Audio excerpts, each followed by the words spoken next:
consumo libre. Este programa es clasificación B. Puede contener escenas de violencia, adicciones, sexualidad o lenguaje no apto para audiencias menores de 12 años de edad.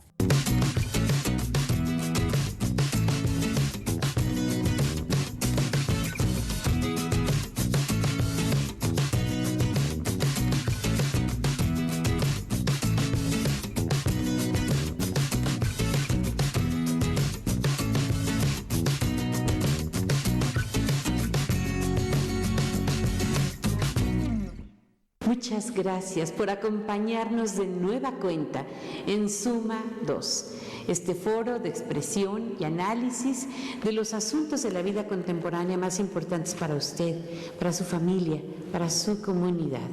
Hoy tengo el gusto de recibir en este estudio a dos hombres de letras, de estos trabajadores de la palabra, de los que hacen posible la creación de libros, la publicación, la edición, la distribución, la promoción de la lectura, que es fundamental para el desarrollo de nuestra comunidad.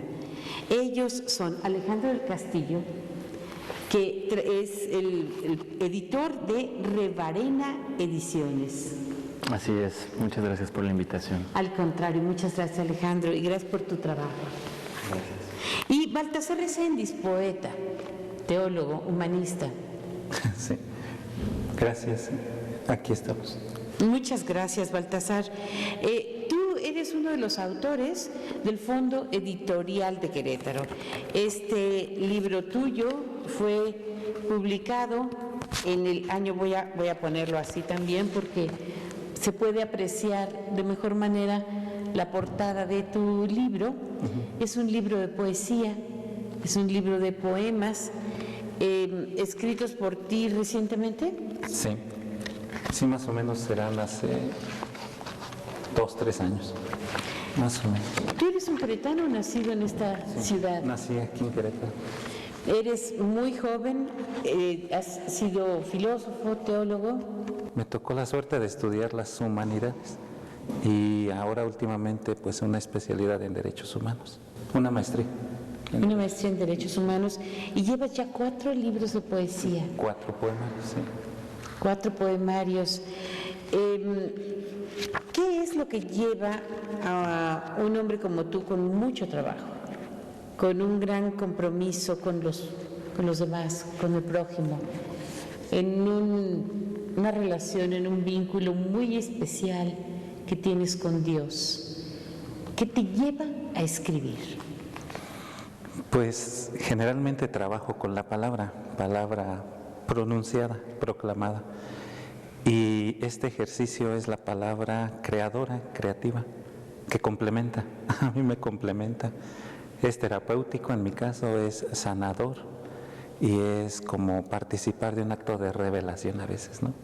O sea, la tesis, por ejemplo, en este libro es que en la vida de repente nos van ocurriendo cantidades de cosas que nos dejan como pasmados.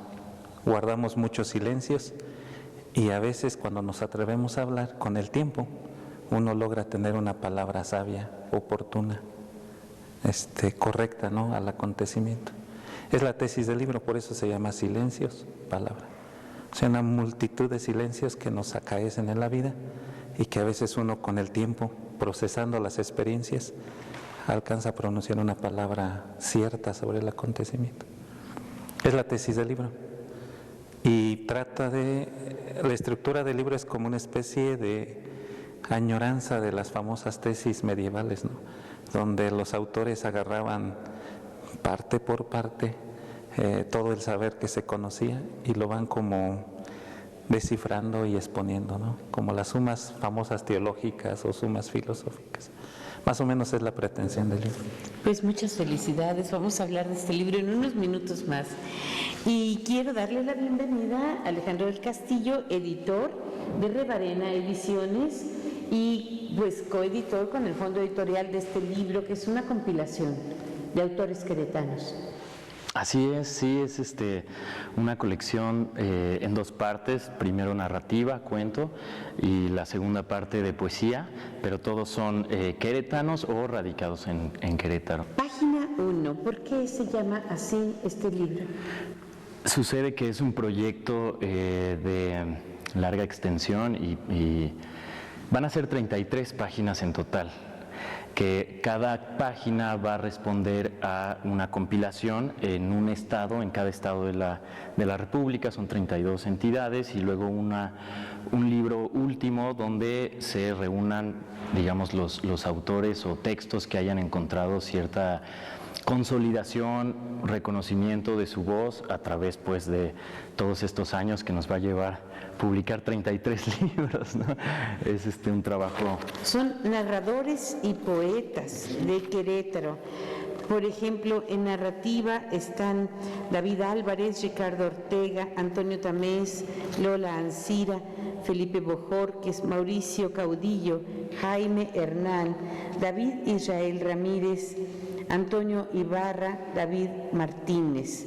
¿Qué tienen en común todos estos narradores? La riqueza del libro, de hecho, es que hay algunos autores con mayor trayectoria que otros, unas voces mucho más encontradas o trabajadas que otras, y eso le otorga una riqueza, una variación al libro de estilos, de poéticas distintas, pero a lo mejor un eje en común es que son escritores emergentes, son jóvenes que van empezando, ¿no? Entonces, en este sentido, claro, unos con más trayectoria que otros, pero en este sentido, digamos que el proyecto de las 33 páginas y de página 1 en específico es dejar un registro valioso de lo que se está escribiendo en estas primeras décadas del siglo, ¿no? ¿Qué se estaba haciendo, pues, en este tiempo? ¿Quiénes son los autores que están emergiendo? Y porque, claro, pues muchos de ellos, esperemos, en algún momento, pues, van a llegar a tener verdadero reconocimiento, ¿no? Entonces, dar estos registros históricos, literarios de lo que se está haciendo en Querétaro es importante. Y ofrecer un foro para que ellos puedan sacar algunos cuentos, algunas narraciones. En el caso de la poesía, tus autores son Tadeusz Argüello, Ana Clara Muro, Carlos Ají, Montserrat Acuña, Esaú Frausto, Gloria Soto, Horacio Guarpola, Luis Alberto Arellano, que en paz descanse, Isabela Aldana, y cada uno te entrega, pues, una compilación muy breve de poesía y de prosa poética. Sí, así es.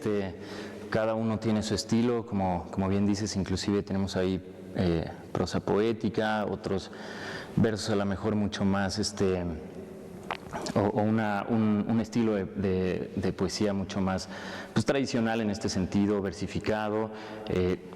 Como bien dices, pues, Luis Alberto Arellano, que en paz descanse, como bien lo mencionas, pues él claro, ya tenía una trayectoria muy importante, y se pueden ver precisamente justo en la voz de Luis Alberto Arellano, y más bien en las voces de otros, por ejemplo, como Esaú Frausto, algunos otros poetas mucho más jóvenes que él, se puede ver la voz o el eco de Luis Alberto Arellano y de la gran influencia que ha puesto en otros autores muy jóvenes, ¿no? Que inclusive, pues, me parece que fue su maestro en la Facultad de Lenguas y Letras aquí en la Autónoma de Querétaro. Tiene algunos talleres literarios. Siempre fue tallerista, ¿no? Entonces, digamos que sí, el gesto de incluirlo, claro que cuando estaba en vida él estaba también consciente del proyecto, dispuesto a participar con nosotros, pero digamos que obtuvo una importancia el encontrar aquí su trabajo, parte de su trabajo,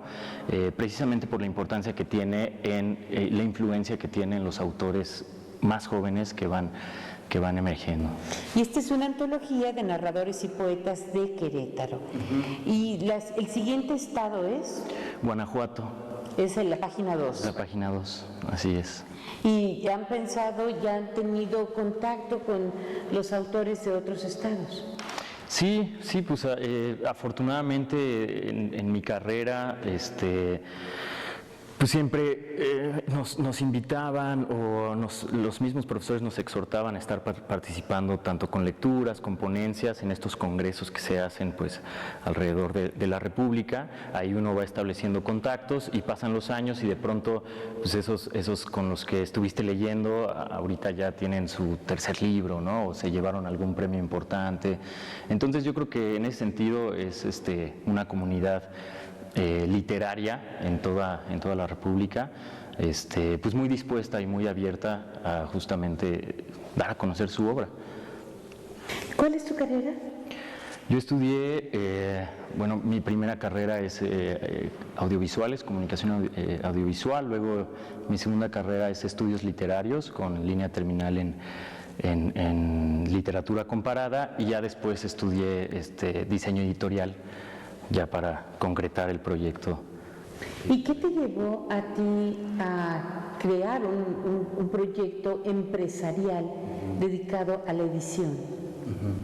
Empezó, de hecho, fue un proyecto final en la carrera en quinto semestre, un seminario del doctor Marco Ángel Lara, un aforista, y yo creo que fue un gran acierto el que en su materia nos empapara un poco, nos diera somos de este otro mundo que va de la mano de la literatura, como es la edición, porque a lo mejor a veces son esos huecos que se encuentran en las carreras humanísticas, inclusive huecos que muchas veces pudieran rellenarse con aspectos comerciales, como bien lo dijiste, ¿no? Empresariales, que no tienen que ir peleados, pueden ir de la mano. Y entonces fue un proyecto que yo entregué, Rebarena, pero era una revista de poesía únicamente, que conjugaba la fotografía con el poema, no acompañando la imagen de fondo, sino potenciando las imágenes, dando el espacio a la fotografía propio, y fue el que me dijo, pues, oye, intenta que no se quede en una calificación, ¿no? Esto es un buen proyecto, ¿por qué no? Ya después pues se buscó apoyos, gané algunas becas estatales, universitarias y arrancamos el... ¿Qué significa la palabra rebarena? Rebarena viene en ese momento yo estaba muy clavado con la obra de Borges y entonces tiene un librito que se llama El libro de arena y en su cuento homónimo es esta publicación fascinante al principio porque pareciera ser interminable, ¿no? El personaje se da cuenta que es infinito, es un libro infinito, pero de pronto se vuelve monstruoso el asunto cuando ya pasaron 30 años, ¿no? Y no puede terminar la novela y más bien ya necesita deshacerse de ella. Y entonces dije, claro, como te repito, Rebarena empezó siendo una revista, dije, pues es una gran idea, por supuesto, la de Borges, ¿no? El cuento es impresionante, pero dije, ¿no es eso una revista? ¿No? Una revista al final es una publicación que va renovándose con los cambios estéticos, ideológicos, sociales, políticos, ¿no? Y de pronto, claro, revistas, publicaciones que alcanzan décadas y décadas y entonces pareciera una suerte de publicación interminable, ¿no? Entonces pensé en revista de arena y Rebarena es como una... Ah, qué lindo, sí, sí, es una espléndida nueva palabra para el castellano, Rebarena. Con estas presentaciones de estos dos libros, nos vamos a una pequeña pausa, no se vayan.